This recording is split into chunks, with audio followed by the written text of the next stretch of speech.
Okay, here we have Beltsville, Maryland. 2 feet of snow in some places, 26 in some other places, and it's still coming down. Right now, let's take out my tape measure, see what we have right here in front of the door.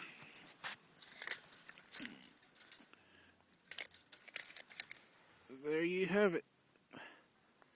That is 2 feet. 2 feet. As you can see. Now, let's go a little bit deeper into this stuff. It covers my knees here. Way above my knees. Let's see what we have here in the middle of the sidewalk. Get tape measure down in here. And we have 26 inches. Can you see that?